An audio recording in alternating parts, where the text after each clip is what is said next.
상대방 후보님의 답변을 들으시고 답변이 너무 긴 경우에 답변 자체를 제지하실 수가 있습니다.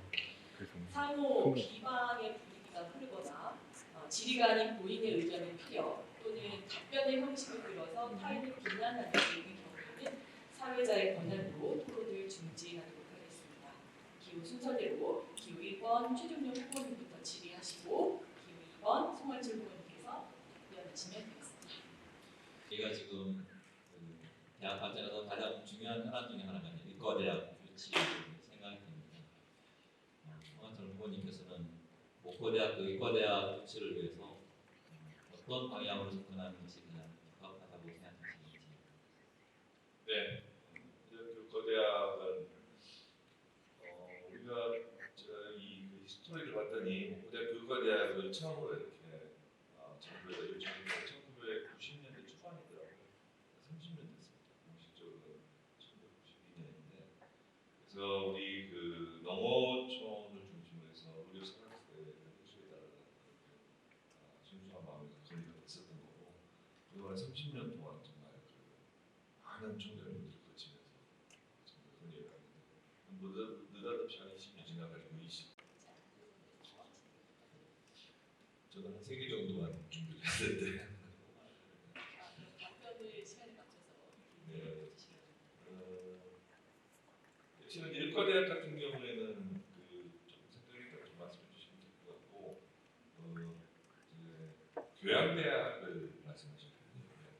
1학년은 교양대학에서 다 가르치고 그리고 2학년부터 이제 좀 학생들 전공을 선택해야 된다는 말씀하셨는데 이제 그 교양대학이라는 것도 이제 아까도 말씀드렸다시피 굉장히 큰 원입단위가 있게 되면 학생 관리라든가 소속감이 이렇게 결여되는 그런 부분들이 있어서 실은 수도권에 있는 대형대학들도 좋지 않은 결과를 보이는 경우가 많이 있습니다. 그래서 이런 부분에 대해서는 어떤 형태의 교육 형태를 생각하고 계시는지 좀 소개를 말씀해 주시죠.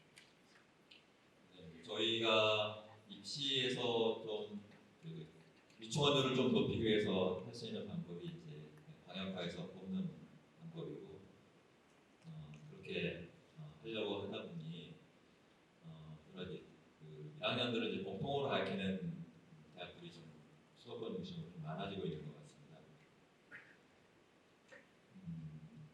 그런데 지금 현재 상황에서 학부제도 운영을 하고 있어서 학부제 같이 들어와서 바로 입학하자마자 바로 이제 학과를 선택해서 이제 하고 있는데 지금 학생들이나 이제 교수님들의 이제 느끼는 이제 문제점, 고등학교 때 느꼈던 학과에 대한 생각들, 이 학과에 가면은 이것을 배울 거다라고 느꼈던 것들이 실제로 대학에 와서는 맞지 않는 경우도 상당히 많이 있는 것으로 이제 파악을 하고 있고요. 그렇기 때문에 학생들이 바로 와서 학과를 선택하고 이런 것보다는 1년 동안 생활을 하면서 전체적으로 대학 생활을 느끼면서 전공에 대한 탐색도 좀 하고 내가 이 전공과 잘 맞는지 이런 걸 좀 느껴보면서 학과를 선택하는 2학년 올라가면서 전공을 선택하는 이런 체제가 좀 적절하지 않나 생각을 하고 있습니다. 전공 교양대학이라고 해서 하나로 통으로 이렇게 하는 것보다는 사실은 이공계와 인문사회 쪽 배우는 내용들이 좀 많이 다르기 때문에 몇 개의 단위로 분리를 해서 운영하는 것이 학생들 교육이 좀 적합한 것 같고 과목 분야에 따라서 전체적인 같은 스타일의 교육을 진행하고 지금 교양학부 교수님 5분이 계신데 그 많은 학생들을 좀 다 관리할 수 없기 때문에 학과에서는 교수님들 한 번씩을 겸임 교수 겸직으로 파견을 해서 학생들을 지도하고 관리할 수 있도록 진행하는 것이 좀 편한 진행해야 좀 가능한 것 같습니다. 이 크게 묶었을 때 문제점들이 어떤 것들이 있냐 하면 이제 학생들 간의 유대감이 떨어지는 것이 제일 큰 문제로 나오고 있습니다. 대학생들 갔을 때도 2, 3학년들 학생들하고 신입생들하고 유대관계가 없음으로써 이탈률이 좀 높아지는 그런 문제들이 발생할 수 있기 때문에 그런 이탈률이 좀 발생하지 않도록 하기 위해서 각 학과에서는 한 학기에 몇 번씩 신입생들을 초청하는 행사를 해서 학생들이 같이 관심 있는 학과에서 어떤 것들을 배우고 어떤 활동을 하는지 선배들과 같이 이야기할 수 있는 시간을 가져서 교생활 관계를 좀 갖고 그다음에 이 학과에 오면은 이런 활동을 하고 이런 과목을 배우는구나 이렇게 느낄 수 있는 이런 분명한 내용을 제외하고 세 개의 질문을 제가 갖고 있는데요. 제가 질문을 대신 읽어드리면 기호 2번 먼저 답변해 주시는 순서로 진행하도록 하겠습니다. 첫 번째 질문입니다. 학령인구 감소에 따른 입시 충원율이 문제가 되고 있는 것이 현실입니다. 그러나 이와 더불어 입학생들의 수준 저하도 문제라고 생각합니다. 양적인 학생 수 증가와 규모는 적지만 질적으로 우수한 학생 자원을 확보하는 것 중 후보자님께서는 어느 부분을 더 중요하게 여기시는지 궁금합니다라는 질문입니다. 굉장히 어려운 질문이셨네요. 저는 기본적으로 이 지역 사회에서 공부를 잘하는 학생들만 이렇게 생활을 해야 된다고 생각하지는 않습니다. 그래서 고등교육기관의 기본적인 역할이 학력이 좀 떨어지는 학생도 잘 교육을 시켜가지고 품성이 좋고 성실하고 교양 있는 그런 지역의 표준 시민으로 길러내는 것도 우리 지역대학의 중요한 소명이라고 생각하기 때문에 저는 이게 어떤 학교의 규모를 유지한다라는 그런 차원을 떠나서 우리 대학은 찾아오는 학생들이나 학생들에게는 가장 훌륭하고 합격 같은 교육 환경과 교육 프로그램을 제공해 주는 게 대학의 역할이다 싶습니다. 그래서 아무래도 이제 요즘은 학생 수도 줄었고요. 올해만 하더라도 189명이 감소가 돼서 1,490명이 조금 안 되는 수준의 정원이 있는데 옛날 같은 경우는 거의 2,800명 이렇게 돼서 그때 편입생도 많았고 그래서 이제 그때는 인원이 되게 많았기 때문에 이런 개별적인 교육이라든가 작은 단위 교육이 어려웠던 그런 현실이었는데 요즘 같은 경우에는 학생 인원도 줄고 있기 때문에 그런 좀 학력이 뒤처지는 그런 학생들도 교수님들이라든가 전문 선생님들이라든가 대학원생들 더 많이 케어할 수 있는 그런 시간적인 여유라든가 소단위 교육까지 가능해졌기 때문에 이런 부분들은 우리 대학이 시스템을 잘 개편을 해서 소중한 지역의 젊은이로서 한 명 한 명을 잘 케어를 해야 되지 않을까 하는 생각을 가지고 있습니다. 대학이 국가가 정책적으로 본다고 하면 우리 대학이 계속 규모가 축소되고 있는 그런 상황이긴 하지만은 아직까지 어떤 기술들이 있고 어떻게 이용해서 문제를 해결할 수 있는지 문제를 해결할 수 있는 능력을 더 도구를 사용해서 할 수 있는 것을 가르치는 것이 지금 더 중요하지 않나 이렇게 생각합니다. 이 모두 학생이 대학에 와서 어떻게 교육을 받고 어떻게 관리하느냐가 더 중요하다라는 말씀을 주셨습니다. 두 번째 질문입니다. 두 번째 질문은 대주제 토론 중에 나왔던 이야기 중에 하나인데요. 바로 조교 처우 개선 관련된 질문입니다. 현재 조교의 직책은 직원으로 분류되지 않는 애매모호한 부분이 있어 소속감에 대해서 그런 부분에 있어서도 불분명한 그런 부분이 있습니다. 그래서 제도적으로 분류를 해야 하는 그런 요구가 있는 상황인데 근무 여건 개선에 대해 보다 명확한 설명을 요구한다는 질문입니다. 그리고 또 한 가지 현 조교의 재계약 임용 기한이 5년으로 제한되어 있습니다. 만약에 조 후보님께서 당선된 이후에 5년차 조교들의 근무 개선에 대해서도 소급 적용해서 혜택을 받을 수 있는지 관련된 질문입니다. 그럼 최종명 부님께서 먼저 힘든 질문이네요. 우선은 조교 선생님들께서 학과 운영, 학생들 관리 때문에 힘드신 거는 좀 알고 있습니다. 그래서 어떻게 하면 잘 해드릴까 고민을 많이 하고 있는데 사실은 저도 이렇게 명확한 답은 좀 찾지 못했고 가끔 밥 사주는 정도로 이렇게 하고 있는데 우선은 이제 조교 선생님들께서 좀 어려워하시는 것들 들었을 때 저희班 아닙니다. 들었을 때 교수님이 해야 할 일을 조교 선생님들이 하는 경우가 좀 있다라고 이렇게 이야기를 들었습니다. 그래서 그렇게 앞으로는 이제 그런 일들이 좀 없도록 각각의 이제 역할에 맞춰서 교수님 할 일은 교수님, 조교 선생님 할 일들은 조교 선생님, 학생이 할 일들은 학생이 좀 할 수 있도록 좀 명확하게 할 수 있도록 하겠습니다. 또 비슷하게 일단 이 조교의 조교 스님들의 이제 임기를 이렇게 계속 연장을 어디까지 할 거냐라는 것에 대해서는 전체적인 합의가 필요한 그런 상황이라고 보여집니다. 이게 저도 쭉 한번 봤는데 이 역사가 굉장히 깊더라고요.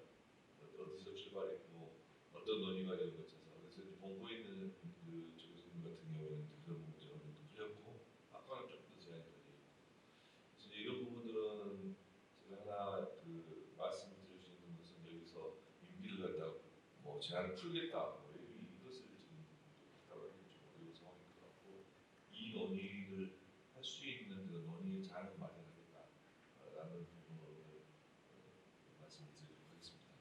그 근무역학 개선의 부분에 대해서는 어떻게 생각하냐 이 질문에 대해서는요. 일단 업무가 너무 과중합니다. 일단 뭐그 공부하고 일도 해야 되지, 교수님들 지원해주는 업무도 해야 되지, 학생 관리도 해야 되지, 통계도 해야 되지. 그래서 그 지금 학과에는 어떤 근로장학생이라든가 이런 학생들을 지원을 보조를 하고 있을 건데 이게 조금 그 시간도 제한적이고 이러다 보니까 실질적으로 조교 선생님들의 업무를 갖다가 확실하게 경감시켜주는 데는 한계가 있지 않나 생각이 들거든요. 그래서 근로장학생들도 보면은 우리 조교 선생님들 업무 시간 내내 두 명 정도가 계속 풀타임으로 이렇게 지원해 줄 수 있는 경우가 상다든지 그리고 이제 어찌됐든 근무 환경이라든가 어떤 복지라든가 이런 부분들도 다른 직원 선생님들이나 동일하게 적용을 한다든지 그런 부분들로 접근을 하는 게 좋겠다라고 생각을 하고 있습니다.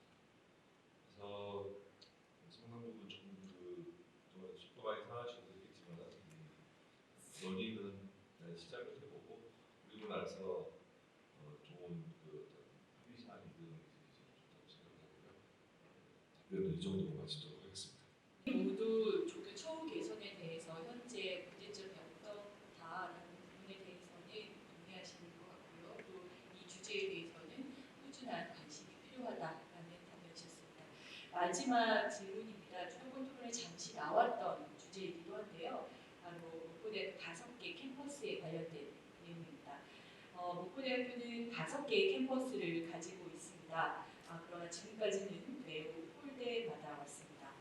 2개의 산단 캠퍼스, 도심에서 가까운 목포와 남한 캠퍼스가 있는데 이와 연계된 취업, 생활 편의, 복지 등의 특성화가 필요하다고 생각됩니다. 후보님들께서는 5개의 캠퍼스 활성화 방안에 대해서 조금 구체적으로 답변 부탁드립니다. 이번 최종명부터 답변 부탁드립니다. 상당히 어려운 질문이에요. 우선은 그동안에 이제 5개 캠퍼스 특히 이제 제가 좀 많이 관심을 가졌던 목포 캠퍼스에 대해서 좀 많이 관심을 갖고 그쪽 개선을 많이 이제 노력을 좀 하긴 했었습니다. 그런데 좀 재원 투여가 사실은 거의 안 됐었거든요.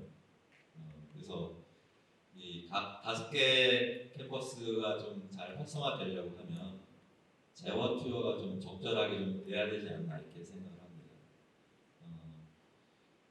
목포 캠퍼스 같은 경우는 건물이 노후화돼서 이제 누수 현상이 좀 발생을 해서 방수를 요청을 했는데 옥상 방수가 한 2, 3천 정도 하더라고요.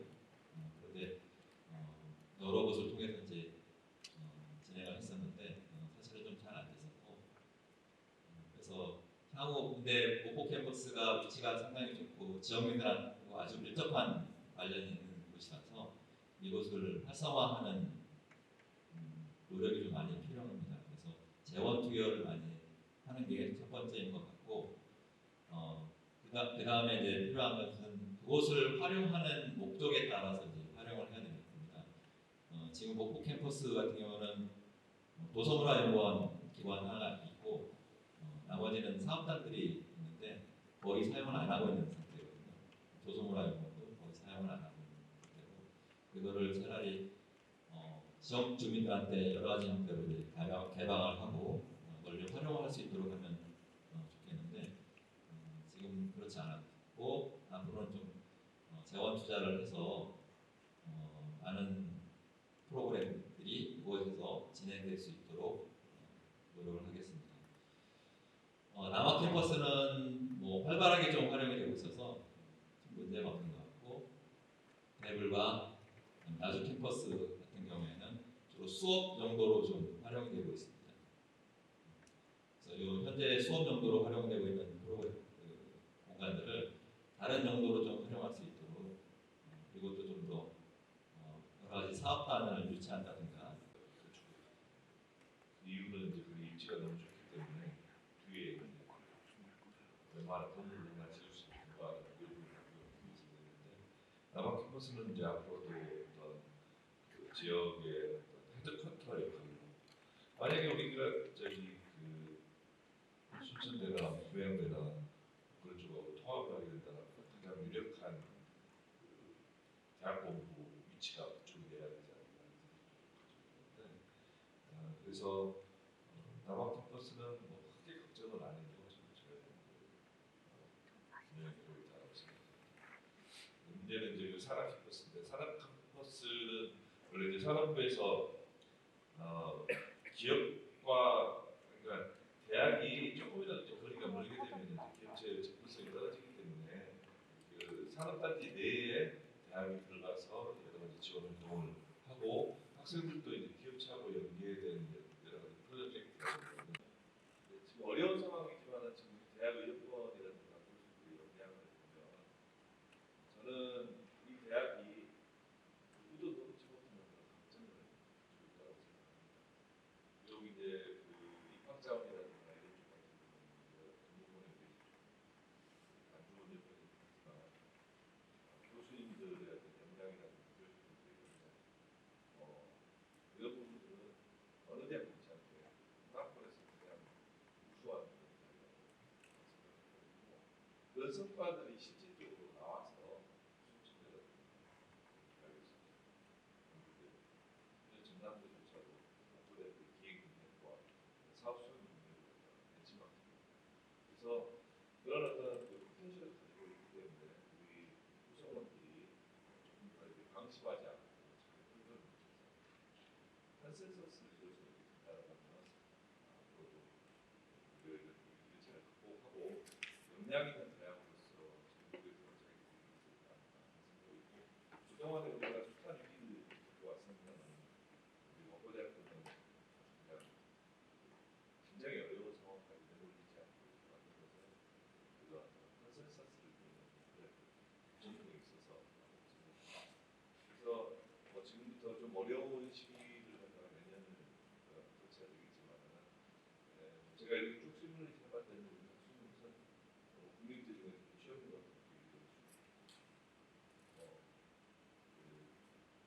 대학 평가에서도 뭐 상위권에 올수 있는 국제하고 상업이라든가 산학연구라든가 또 우리 대학이 거의 호남 문제주권에서 20%에 들어갈 그런 좋은 성과를 갖고 있기 때문에 입학이라든가 재학생들이 잘 필요한 캠퍼스 생활을 잘 전개하는 그런 부분이 있기 때문에 앞으로 20년, 30년 우리 대학의 지명도와